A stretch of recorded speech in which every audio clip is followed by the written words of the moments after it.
Almost every genre of music today has in some ways been influenced by blues music. Just take that in for a second.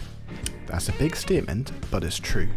Blues music may not be the powerhouse that it once was, but today I want to look at how blues music has evolved into what it is today. I also want to point you towards some of the great blues guitarists whom you may not have heard of, but whom have influenced many of the guitar heroes we know and love today.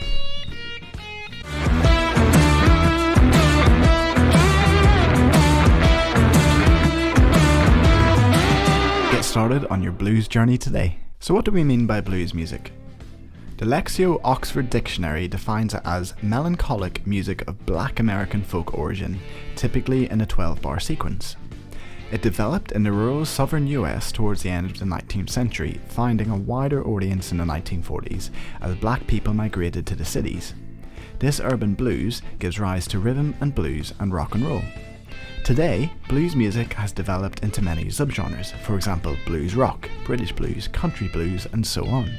To me, as a guitarist, blues music is music that is not only accessible and quick to pick up and play, but it's a form of music that is hugely enjoyable and takes real emotion to play it honestly and truly. It is a form of music that allows real honest expression for your chosen instrument, and it's something the listeners and audience can really feel and see too. The blues emerged from the oppressed, economically disadvantaged African American communities in the rural southern states of America in the years following the American Civil War, 1861 to 1865. The blues seem to have originated from the southern states of America, mainly Mississippi Delta.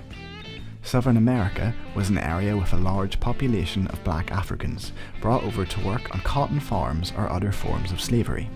So although blues music ultimately became popular in Southern America, it has its roots and musical influences brought over from Africa. These enslaved workers would sing religious songs or work songs while working the plantations. The lyrics combined with African rhythms provided the early musical foundations of the blues. Some examples of early and well-known blues pioneers include Bessie Smith. Bessie Smith, also known as the Empress of the Blues. She's been an influence to singers such as Billie Holiday, Aretha Franklin, and Janis Joplin. She was one of the most popular female singers of the 1920s, singing in both jazz and blues styles, selling tens, if not hundreds of thousands of records.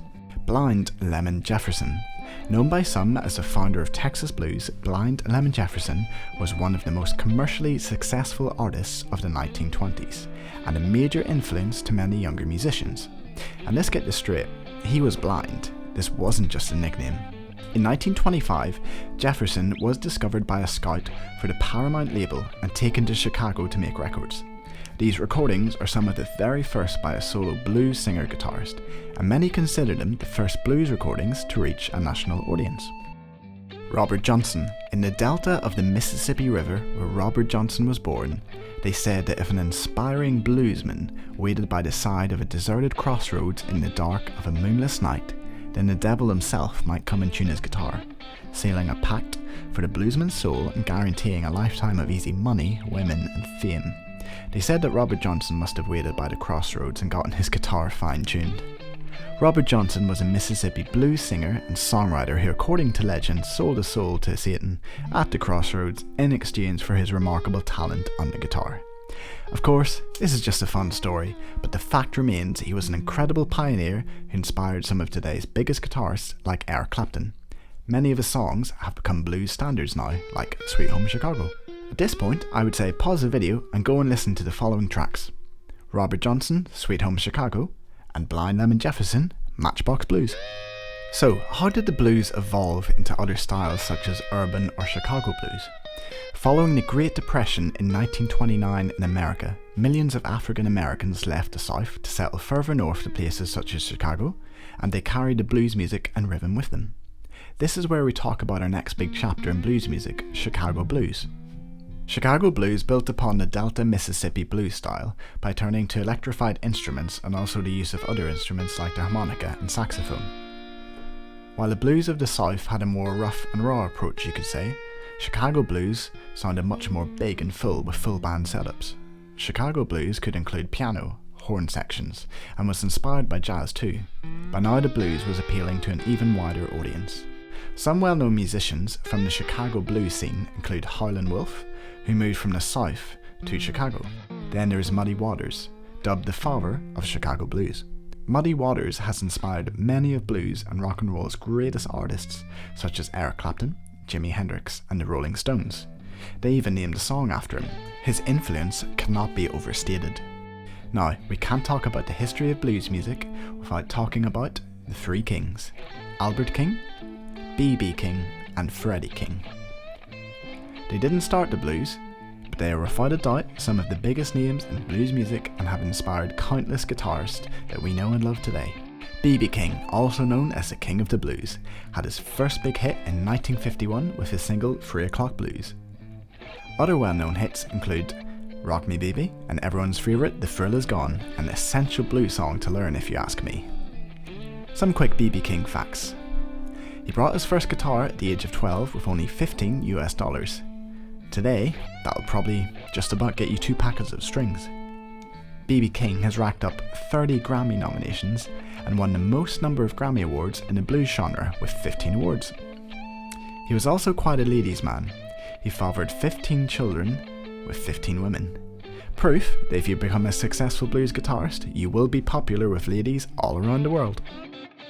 Albert King was born on a cotton plantation in Mississippi.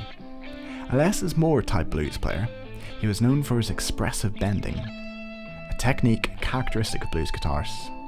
Albert was left-handed, but played a standard guitar without restringing it, and so he played upside down.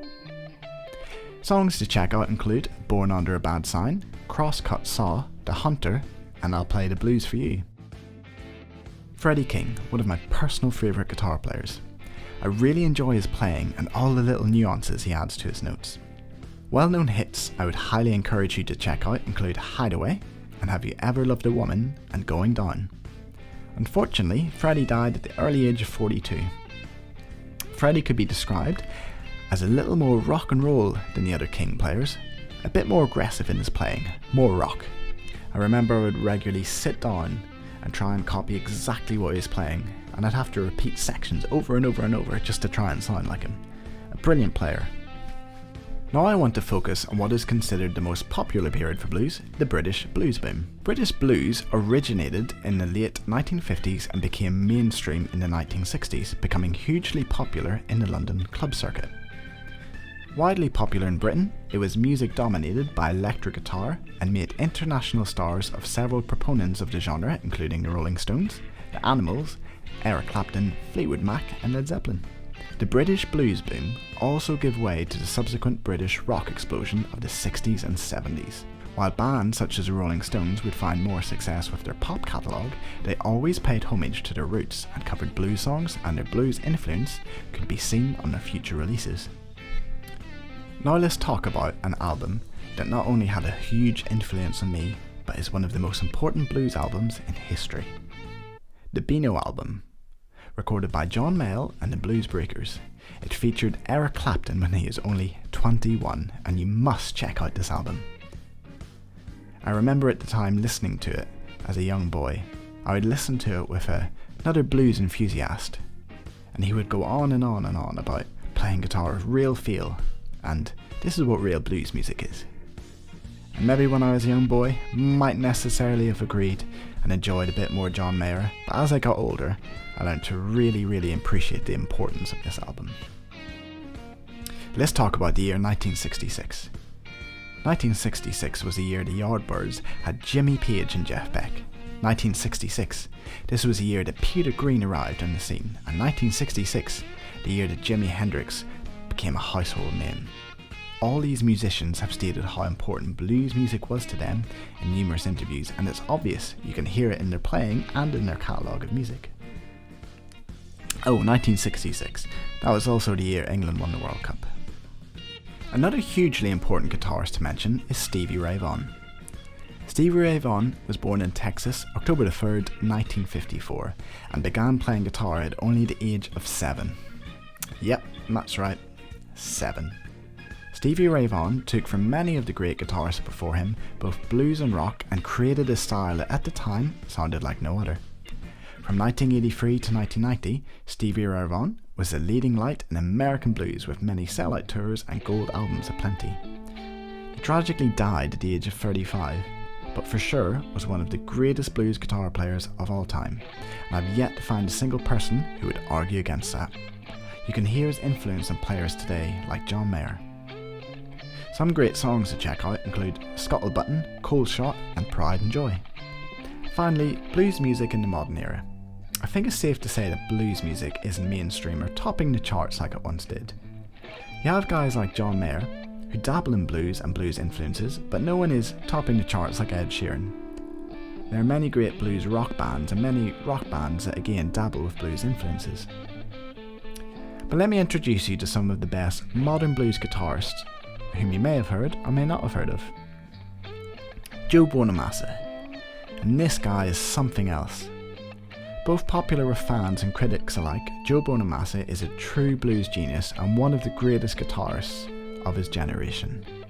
He founded and oversees a non-profit Keeping the Blues Alive Foundation, which is currently raising funds to help musicians in need for its Fueling Musicians program. Bonamassa has received 2 Grammy nominations and recently achieved his 22nd #1 Billboard Blues album, more than any other artist. Kenny Wayne Shepherd. He signed to a major record label deal at the age of only 13 and he exploded onto the scene in the mid-90s. Just like Bonamassa, Kenny Wayne Shepherd has experienced great success, both with fans and critics alike. Kenny Wayne Shepherd has been nominated for 5 Grammy Awards and has received 2 Billboard Music Awards and 2 Blues Music Awards. Josh Smith, a blues rock guitar virtuoso and one of the best living guitarists on the planet. In fact, Guitar World magazine named him the 16th best living blues player in the world.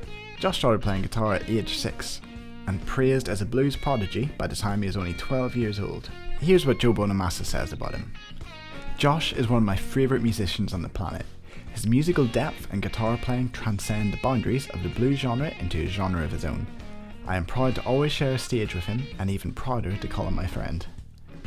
One of the greatest guitar players, praising one of the greatest guitar players. Go check him out. There are so many more guitarists I could have mentioned, but that's another video for another time. I hope you enjoyed this video. They can't really do justice to many guitarists and true pioneers of blues music, but I hope it inspired you to check out some of the players mentioned, and provided you with some interesting facts, inspired you to play blues music, or best of all, inspired you to check out my blues guitar course. Take care, folks.